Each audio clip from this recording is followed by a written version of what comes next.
All right, everybody, welcome into another Auburn Live football show. I am Justin Hokanson, joined, as always, most of the time by my buddy Cole Pinkston. Cole, what's up? What's up, man? You in the middle of the woods? Yeah, I'm at the good old river house out here. Sometimes you got to make adjustments on the fly. It is what it is. Nice. Well, let's get into some talk before we do. Big shout out to Session Cocktail in downtown Auburn, sponsor of the show. Go check them out right there on Magnolia Avenue, right next to Taco Mama. Session Cocktail, happy hours 4 to 6. Great cocktail drinks, great bar seating and lounge seating. It's a great place to hang out before dinner, after dinner.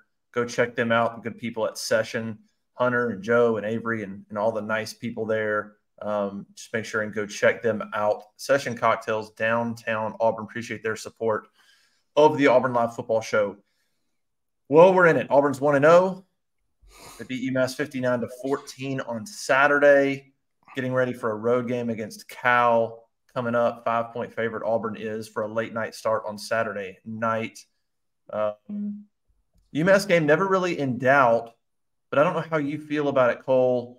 Despite the score, I don't know if it's just me, but I feel like it didn't feel as completely dominant as the score indicated. I don't know if it was, the pick six and the big punt return and, a couple of short field situations where Auburn didn't have to do much to score some of those points.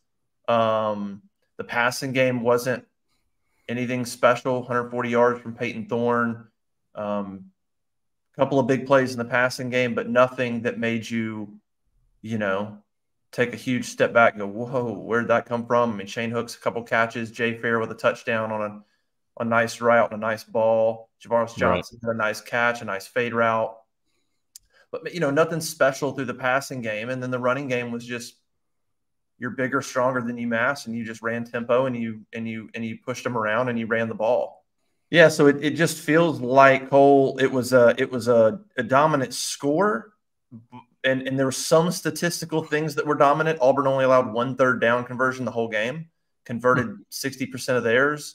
I think 70% of Auburn's plays were in UMass territory. I mean, there were some stats that were really dominant about it, but I didn't come away thinking that Auburn was – I guess I didn't come away thinking anything differently than I went in, which is defense is kind of suspect, passing game's pretty average, running game is where you're going to lean on. Probably the biggest takeaway for me was probably Robbie Ashford in that, if you take Hugh Freeze at his word, he's going to be really, really valuable in the red zone, and you saw it. He immediately comes in, they run some packages – and it just, whether it's giving Auburn an extra blocker or just mixing up, there's going to be times probably where Robbie throws off that too. But I guess the biggest takeaway would be his value to that team in the red zone, given what I saw of the offense as a whole. But what are your impressions coming off that game? Do you think anything differently than you did going in?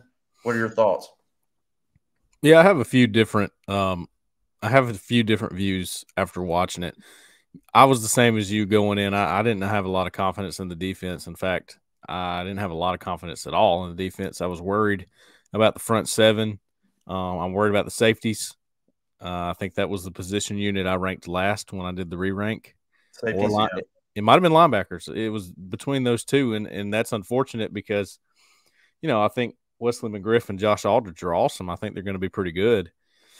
It's just you got what you have right now, and didn't get anybody in the portal at safety. Linebacker did, but we knew Austin Keys was sort of banged up going in. He didn't have what I would consider a great game. He was okay, I guess, at best. And I've only watched through one half, going back through. But I came away thinking that there are more playmakers on offense that I was giving them credit for. I think that was the main thing for the positive side of things.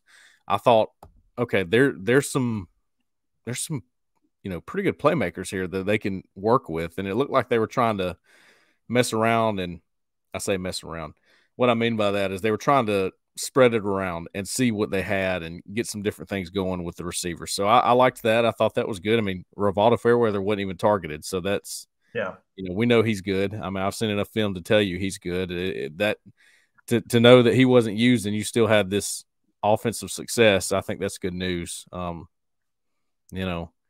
Jeremiah Cobb to me was the best running back. And I know he was sort of in on garbage time, but I watched him pass protect as good as anyone that has pass protected at Auburn in a long time. He did a lot of things that I thought were not freshman-like. So I think he's going to get to play some more, I would think, anyway. The Robbie Ashford package is something that I want to sit down and study a little bit more. I want to see how it was used, when it was used, what the play calls were, and see how that is used going forward. I don't love it. I'll just be, honest about it. I know he scored 3 times. Maybe it's more of a red zone thing or a goal line thing. I think I would prefer it that way if it were up to me. But, I don't like taking a quarterback out of the rhythm. I've always been against that, the 2 quarterback deal. So I'm not sure what to think of that yet. Yeah. I think for sure he's going to be a red zone weapon. I mean, that was clear. All 3 of his touchdowns were, I think, 10 yards, 1 yard, and 4 yards. Pretty much every time he came in, and certainly in the first half, it was a red zone opportunity. Yeah. And so that for sure is going to be one of the touchdowns was a pass. I mean, he could have thrown the ball. He just tucked it and ran it. He faked it, and there was multiple guys running routes, and it was up to him. Throw the ball or tuck it and run. Right. Everybody seemed to be covered. He tucked it and made a quick decision, to his credit, and took off and dove for the pylon and scored. And so, I want to see more from that. Obviously, bringing Robbie in, like, it's not going to work like that every time. You're getting against good teams, it's not going to work like that. But I think there are some opportunities to run the ball in a confined space like the red zone to get that extra blocker where it could help. But you're still going to have to throw the ball for some touchdowns. You mentioned Rivaldo Fairweather. You're right. I mean, Fairweather didn't get targeted. Camden Brown didn't get targeted. Amari Kelly didn't get targeted, I don't think. There wasn't a lot there. Now, Hugh Freeze did say after the game, there were some things we saw that we didn't use because we didn't want to put them on film. Yeah, sure. Mentioned there were a couple things they thought they could take advantage of. They did. That touchdown to Jay Fair, I think, was probably one of them. But there were some other things they said that were there that they intentionally didn't go to because they just didn't need to. Hugh Freeze said afterwards, we could have been as balanced as we wanted to be. And he's right. And so I'll give the passing game a little bit of a pass there in that there wasn't a need for it to be opened up. But I think what Hugh Freeze mentioned after the game was, maybe some route running mistakes, which we've heard before, in that RPO game. And that's what I just need to see more of, is understanding of the receivers and the quarterback and knowing they're on the same page. And I didn't see enough of that to make me feel good about the cohesion there when you get against teams that are stuffing the run, or you've got to make quick decisions about those receivers being in the right spot, running the right routes. I just didn't see enough of that, enough spreading the ball around, enough tough throws from Peyton Thorne. I just didn't see enough. I'm not saying that they're not potentially an efficient passing game, but I didn't see anything to make me think anything different in fall camp, which was, there's just a massive question mark to me. The passing game, the whole passing operation to me is just a massive question mark. Yeah, probably my favorite part of the game was when Hugh Freeze threw his headset in the direction of Peyton Thorne.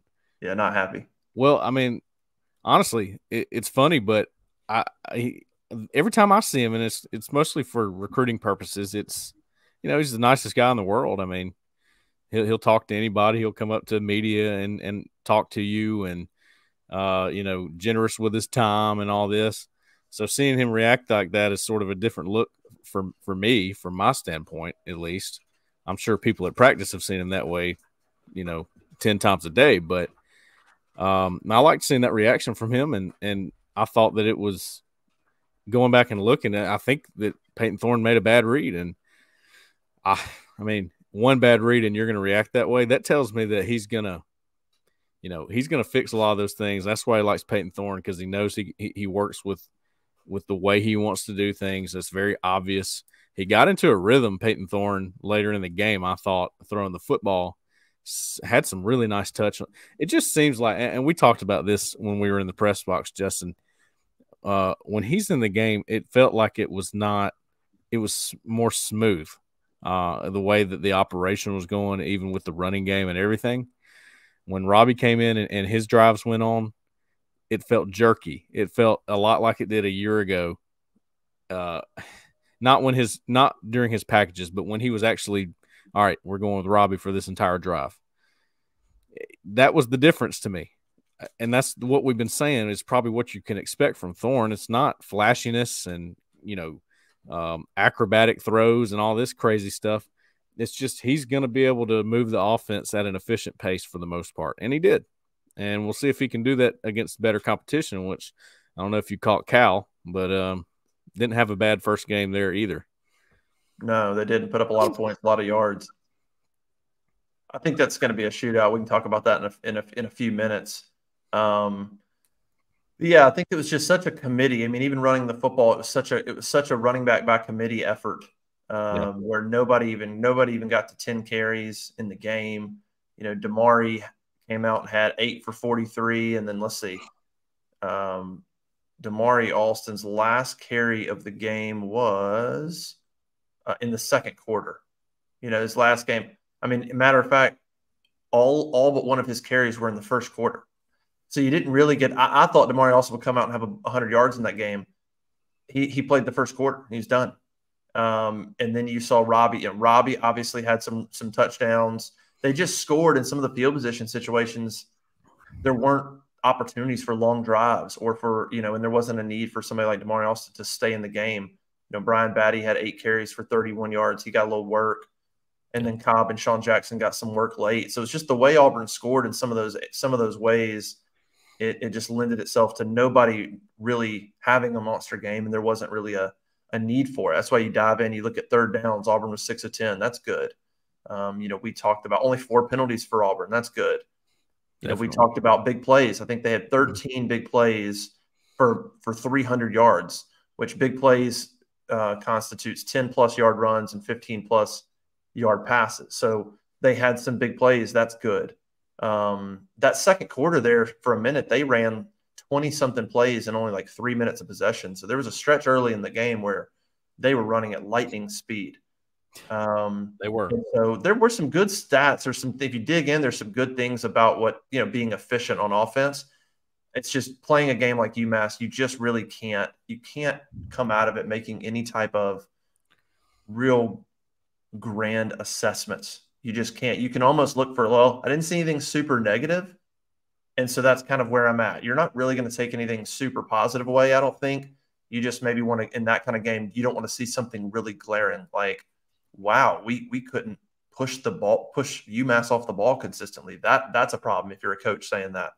But I didn't necessarily see that. I didn't know that they had awesome push all the time. There's a lot of times the running backs were bouncing it outside. I don't know if that was on the backs or if there wasn't a hole or whatever it was. There's a lot of bouncing, I thought, but it's just hard to take a ton from that offense. I thought they did their job, which is, I guess, all you're supposed to do, right? Yeah, and I think that's sort of, that's sort of the Peyton Thorne. That's kind of what you can expect with Peyton Thorne, I think, is just make sure they get the job done. That's the reason he was picked. Again, you're not going to have all these flashy plays. I don't expect that with him. He'll have one here and there. I mean, the throw to Jay Fair on the up the seam down the middle of the field, I thought was as pretty of a throw as I've seen in a minute. So he's capable of doing that, and he's got touch on all his throws. We talked about that. I think one of the things you can take away from a game like this, because it is hard to take away things, just because we know UMass is not going to be good enough to, you know what I mean. I think you can take away the turnovers again, because we had these scrimmages where we heard there were no turnovers. Now you got a game where there's no turnovers. I don't care who you play or who your opponent is. If it's hard not to turn the ball over, it's really difficult. And you probably remember last year's opener against Mercer. There were all kinds of turnovers from Robbie Ashford and TJ Finley, who played quarterback. So I think bottom line is it's just a cleaner operation on the offensive side right now, or at least it was in that football game. The defensive side is sort of up and down, but what I like about it is where they lack maybe in talent or depth at times, Ron Roberts is going to send the house and give them a chance to make a big play. And I like that. That first drive, we talked about this too, Justin. It was like, all right, they're pretty conservative. It seems like base defense, not a lot of blitzing, and they got, torched on the first drive. Yeah, bad.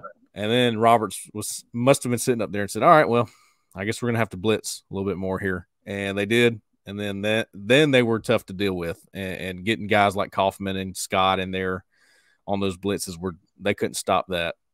And I just think if you're going to have issues on your defense like depth and talent, if that's the case, the best chance to win is doing what they did by blitzing all the time and boom or bust type deals, because the booms could be really good. The bust could be really bad, but at least you have a shot to make some big plays and turnovers. Yeah. I think that's a fair point. You talk about defense. Let's talk about defense a little bit. Auburn gives up 300 total yards, which is probably too many to this UMass team, but 89 of those came on the first drive. After that first drive, they gave up 212 the rest of the game, and played a lot better. They just seemed, I don't know, the first drive they seemed very basic, and they got torched a little bit, allowed some guys some free running room and quarterback and some other things. And so first drive just wasn't there. And then after that, it looked like they dialed up the pressure a little bit more at times and created a lot more negative plays. The only one real big downside is, you allowed a 100-yard rusher, 14 carries for 100 yards for UMass running back Kayron Adams. So that's not great. To allow a 100-yard rusher to a team like UMass is not where it needs to be. And look, that rush defense was a problem last year. Looks like it's still an issue. It's something we've talked about at nauseum, really, is what does this front seven look like? What is this defensive line going to look like? You're missing Jalen McLeod. But the rush defense wasn't great. They weren't really a threat through the air a whole lot. I mean, they had 161 yards passing. You had a pick six. Those guys weren't really getting threatened. A lot of those yards were some slants where they've got to clean up and maybe put a little more pressure on some easy slant routes that they had. And then, of course, they had of that 161, they had a 58 yarder that came late in the game against backups for a touchdown, where I think you had a missed tackle or something. And so, a lot of those yards was kind of a garbage play towards the end. I think my big takeaway on defense is linebacker. I can't really tell much defensive line wise. Nothing really stood out. I'd like to see Jalen McLeod. I want to see him healthy and playing. You knew what you got at nickel, and boy, did they perform. Donovan Kaufman and Keontae Scott, how do you get them on the field at the same time is my challenge to Ron Roberts. Like, how do you let them both play? Because they're fantastic football players, and they make things happen. Both those guys were awesome. We mentioned Jalen Simpson with the pick six and the fumble recovery. Yeah. Picking that ball up. Linebackers where my eyes kind of go to on that one for a few reasons. Number one, you look at the stats, and there's just Cam Riley and Austin Keys just didn't do much at all stat-wise. Larry Nixon assisted a few times. Asante's really the only one that tallied some tackles, had 6 tackles, led the team, and looked active and energized, and he looked like what we heard about in fall camp. The other guys just didn't flash at all. And then, of course, that first drive sticks in my head where you go out there and start, and Keys and Riley are your starting linebackers, and you should be setting the tone, and you come right out and just give up an 89-yard drive. If you're the linebackers, you got to take some accountability for that. And so that's probably where my eyes go to. And that position seems more so coming out of that game seems very, very unsettled. I thought going in, Austin Keys, he was one of the guys I wrote about. Like, he's a player to watch. Like, if he's going to be the man in the middle, I want to see what he's all about. And now they rotated a lot. He played, Keys and Riley played a few less snaps than Larry Nixon and Eugene Asante, but didn't see a lot from Riley and Keys. Left a lot to be desired from those guys. Cam Riley, it was almost like it was last year or even during fall camp. It was just like, I guess he was out there. I don't know. Yeah. I mean, it's crazy. As big and athletic as he is, how do you come away in a game? How does he not make a play or two every game? We're like, oh, there's Cam. And it's like another game where you're like, did he even play? I wouldn't even know.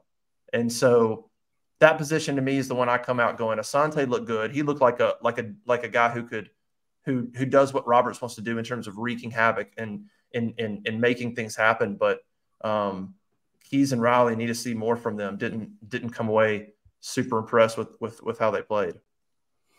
No, I wouldn't either. I honestly thought that Asante and Nixon were the better duo Saturday. That doesn't mean they will be going forward. It just means that they seem to be more reactive, in my opinion. Yeah. Asante, I mean, he led the team in tackles, if I'm not mistaken, and he Yeah. just had a good game all around, and that's what we've been hearing about him, that he was going to do that. So that made sense, and I like to see that. I like the way he plays. He's fast. He's quick. He gets he gets to the ball pretty good.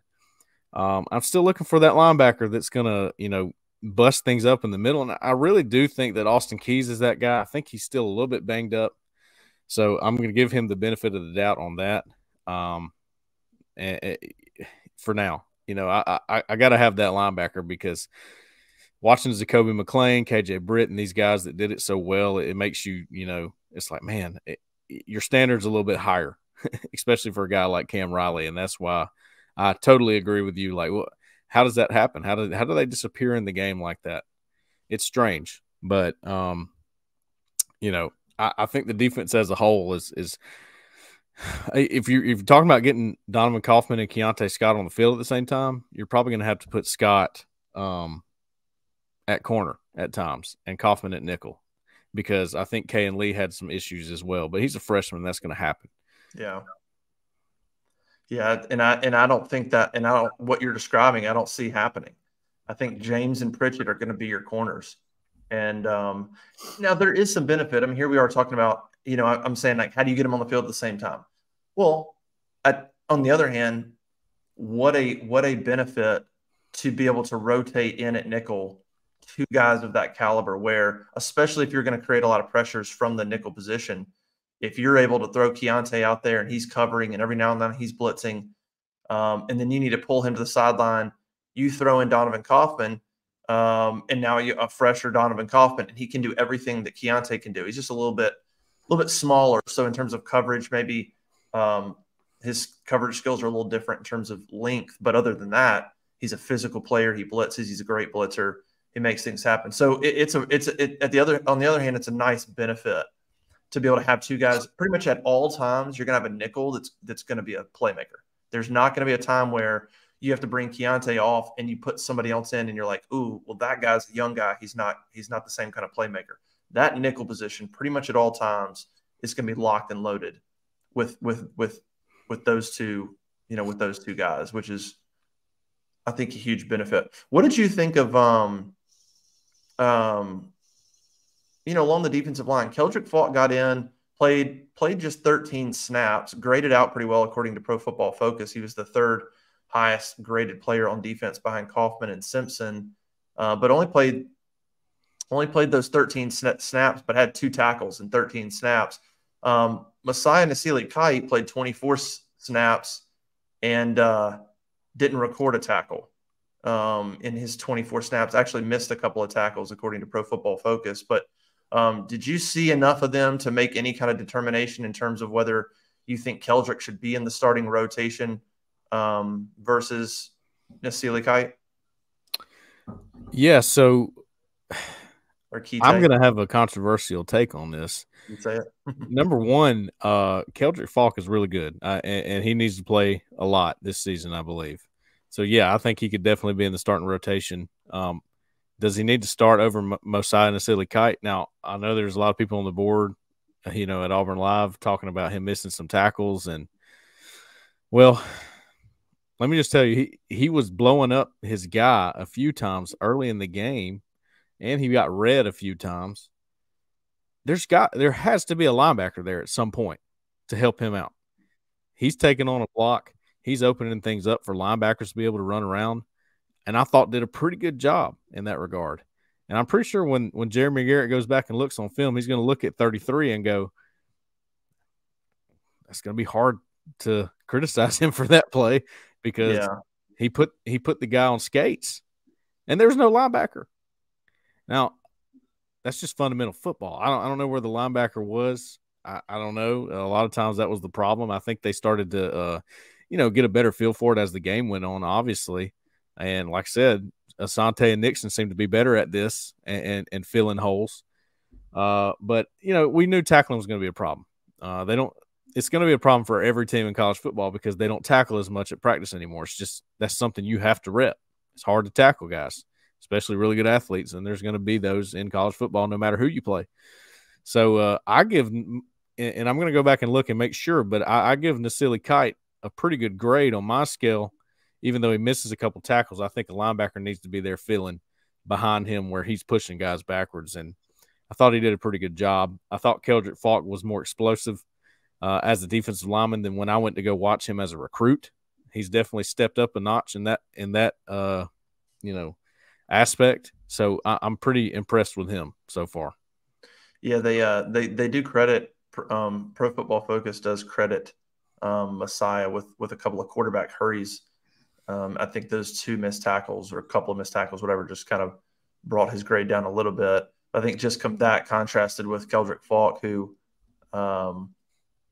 only played 13 snaps, but hit the quarterback and had 2 tackles in those 13 snaps. Pretty good. Well, bottom line, he was disruptive. Yeah. And that's if you're a freshman and you're learning the ropes a little bit, just be disruptive. You'll get in the game. It's very simple. Yeah. A lot of players played on defense. You got 31 guys look like that played on that defensive side of the ball, including players like Keldrick Falk, Garrison Walker, Champ Anthony played 24 snaps. Terrence Love got in for 17 snaps. Zacchaeus Walker played 15. Colton Hood only ended up playing 4 snaps. DJ James played a lot. He played the most snaps of anybody, 35, and Coffin played 32. Go down. Steven Sings played 20. Griffin Speaks played 24 snaps. Larry Nixon played 23. Jake Levant got 13 snaps in. Kayan Lee got 31 snaps in. Yeah. I mean, he was one of the top 3 snap, because Pritchett was out, obviously. He's the one that needs those stats. I mean, snaps. He needs those snaps because, I've been saying this for a while and got criticized when I put the corner group a little bit further back in my position unit ranking. But we saw that Saturday against UMass when Pritchett goes down or one of these guys goes down, there's just not a lot behind them. Yeah, the DB, it's thin. A lot of youngsters. He gave up a couple of catches. Kayan Lee did. Looked like targeted 4 times, gave up 2 catches for 27 yards. There might have been back-to-back slant routes. I remember him. I mean, they literally both of those might have come within a couple of plays. It seemed like right there in the middle part of that game. But a lot of guys played. A lot of young guys played on defense, and that's good. That's what the defense is going to need. But yeah, just not. I really just want to see Jalen McLeod out there. I want to see how a healthy 100% Jalen McLeod impacts things because they pressured the quarterback. But obviously, I mean, 4 of those were Donovan Kaufman. So when you talk about putting pressure on the quarterback, let's see if I can find their total. They had 15 quarterback hurries according to Pro Football Focus. Total pressures. Here we go. 22 total pressures. 4 of those are your nickel. And then another 3 are your other nickel, Keontae. So a third of the total pressures were from both your nickel players. And then you had just kind of some, a couple from Eugene Asante, a couple from Nasili Kite, a couple from Cam Riley. But I want to see Jalen McLeod. I want to see healthy Jalen McLeod and see what he can do. Not just pressuring the quarterback, but using his athletic ability to disrupt other ways, run game, pass game, whatever it might be. I want to see healthy. Nehemiah Pritchett, not out there. J.D. Rim, not out there. Caleb Wooden, not out there. So a lot of guys, some guys, including 2 starters on defense, didn't play. And so, it was you don't have a full clear picture of the defense. But they forced turnovers. They scored on defense. one thing I noted that I wrote is I was looking at the havoc rate for the game, and I'm looking it up, and it looked like they had 10 havoc plays, which was they were right at the 20% mark in terms of havoc. And I remembered Ron Roberts talking about havoc, and so I went back in my quotes and went back to look to see what specifically he said, because I knew we talked about what does he want to see in terms of what's success to him. Sure enough, I go back and look back in the spring, and his determination of success is 20%. So they were dead on where they needed to be in terms of the amount of plays, havoc plays compared to the total plays they wanted to be, which was right at 20%. They hit that on the head, and that's without Jalen McLeod in the game. So I thought that was a good sign. Yep, that's a good thing. I think the pass rush is a question mark for me right now because they couldn't get pressure just bringing 4. Right. Had to dial it up. That was the only way they could do it. They had to dial it up, and I don't know if everybody got like a fair look at how good they can be as a pass rusher because there was so much swapping around. I thought Steven Sings did a couple of good things. Keldrick Falk, obviously. I think there's a couple of guys there that can help you with it eventually, but I can't. That's one of the things, like you were saying, I really can't give a good assessment on how the pass rush is going to be. But in that game, at least in the snaps that these guys got, they couldn't get pressure with just 4 guys. So that's a little bit concerning moving forward. Yeah, I agree. One of the things we didn't hit on offense that I'm curious if you have any thoughts in is the offensive line. We knew that they were going to play a lot of guys there in some different rotations. It's one of the things that we pointed out for one of the things to watch for in the game was the amount of offensive line units and groupings, and we saw that. I don't know how many played, probably over 10 guys for sure played. I was trying to look up the exact total snap counts, but a lot of guys played. Dylan Cinda and Connor Liu and Jaden Muskrat. Jaleel Irvin played 20 snaps. I mean, so there's just a lot of guys got some snaps in. Did you see anybody that really stood out to you offensive line wise, or do you I think it's going to be another couple games before they settle on this is unit 1, and this is unit 1 period. I think this game was one where you throw out there first drive, you're going out, second drive, this unit's going out, second half we're going to go. They knew kind of how they were going to mix and match. Cal might be different. I think the Cal game, Power 5 opponent, I think you're going to see a little that settle down where they're not going to go drive 1 Cal. It's going to be this unit.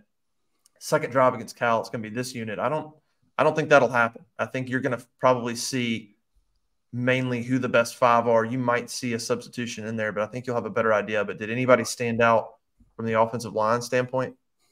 Yeah, Dylan Wade, he's good, man. He's solidified at the left tackle. If they do keep moving around, he's not going to be moved, I don't think. I think he can handle that, and pass protection is very good. He can run block. I think he's a good offensive lineman, period. I like Too Tall Miller. I think he's pretty good at tackle, and Gunnar Britton seemed to hold his own pretty well at guard, at least for that game. So I think they'll probably try that again if I had to guess. I don't see it going back to Gunnar Britton at tackle. And if I had to pick the 2 best, I would say it was probably Dylan Wade and Cam Stutz. Now, I don't want to go back and look at it and make sure of that, but those are the 2 that I remember having the most success.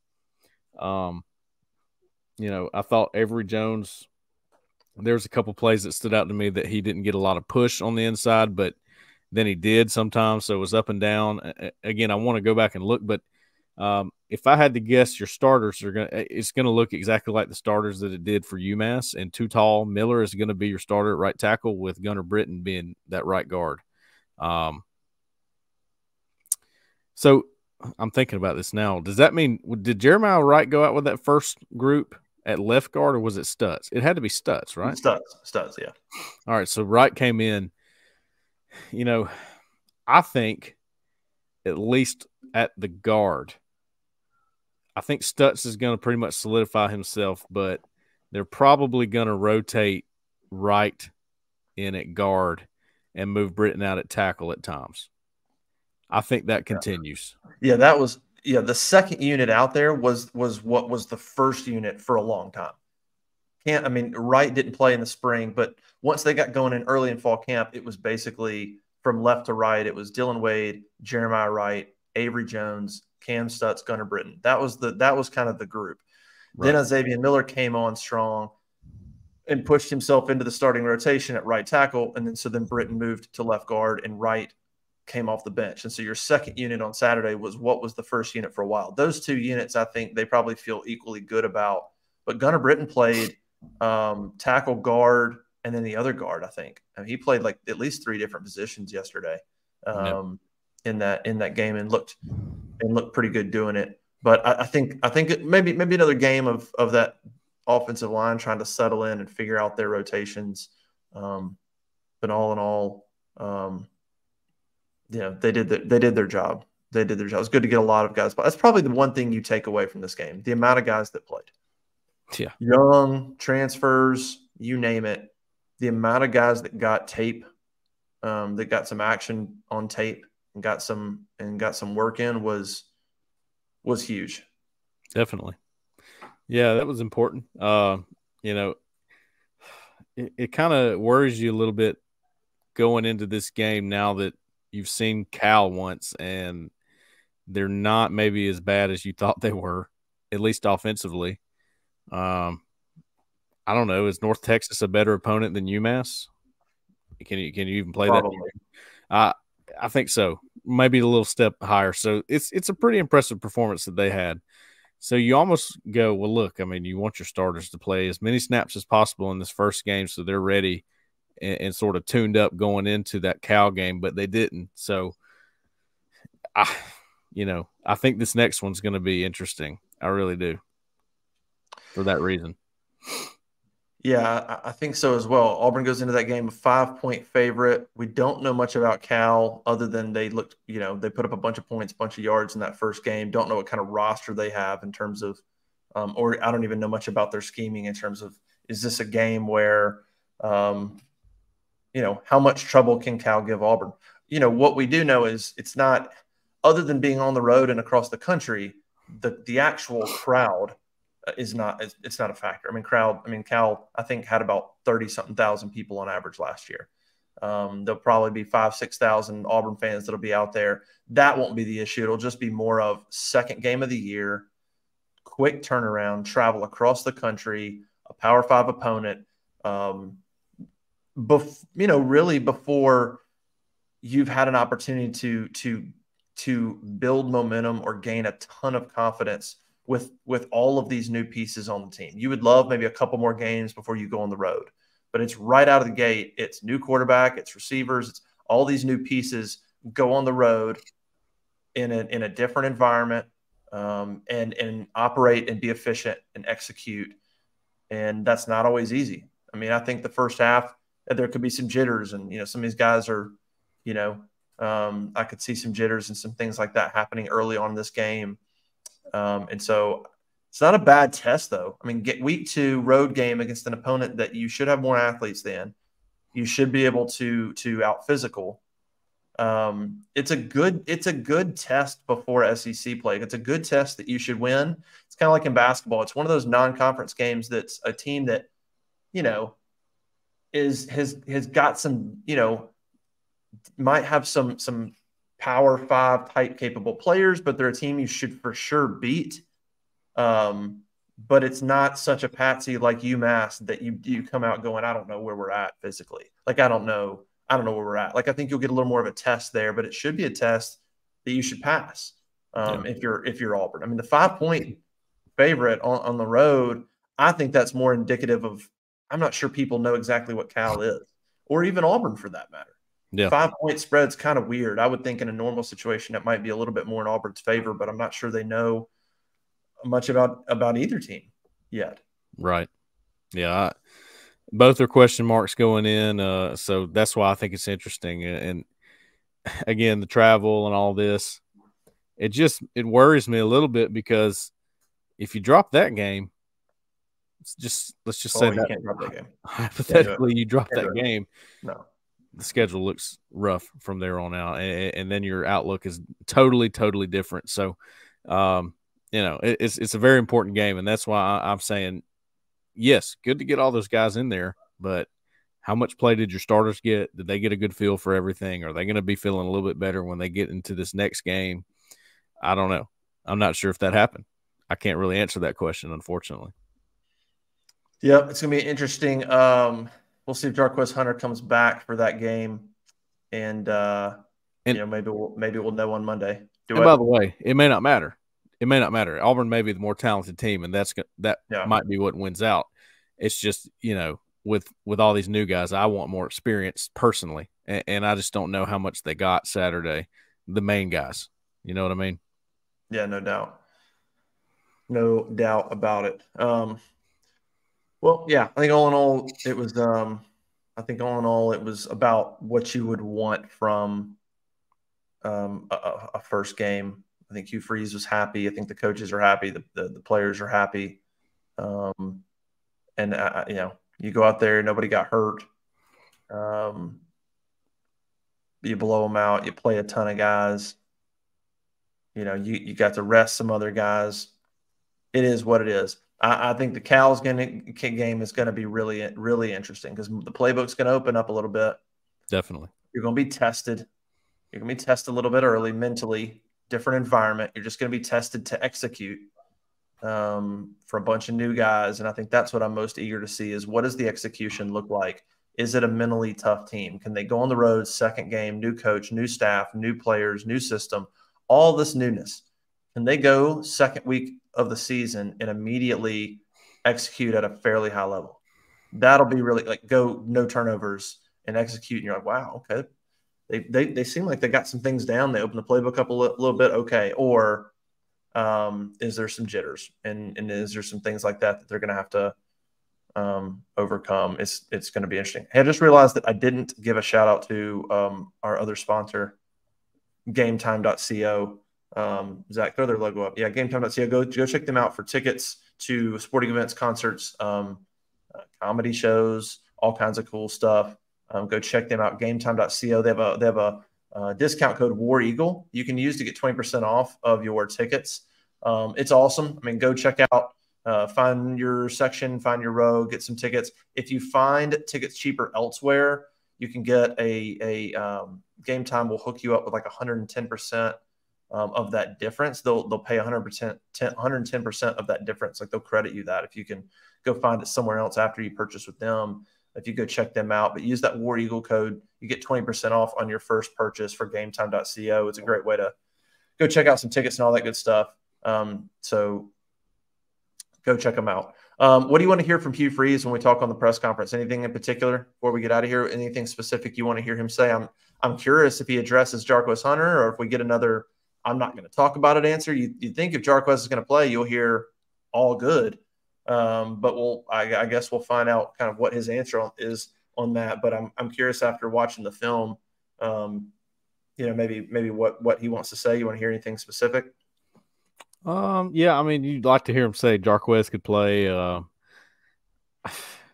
don't know. I'm almost curious to hear what he has to say about the quarterback system and if it's going to be that way going forward, because there were times when Robbie was inserted into the game early in the game before they got into the red zone. So is this truly a 2-quarterback system where he wants to do that, or is this Peyton Thorne's offense?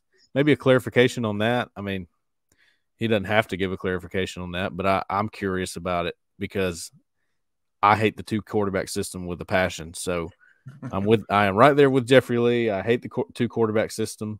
But again, if it's a goal line package, I mean, they pretty much know you're going to run anyway, so it doesn't make too much of a difference there.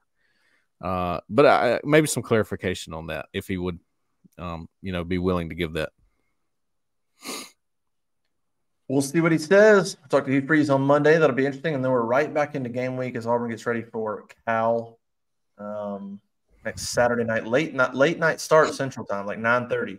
Not Central Time. I think it's 7:30 out there on the West Coast, 9:30 Central. So that'll be an interesting game to watch. Appreciate everybody joining us. Cole, enjoy being outside.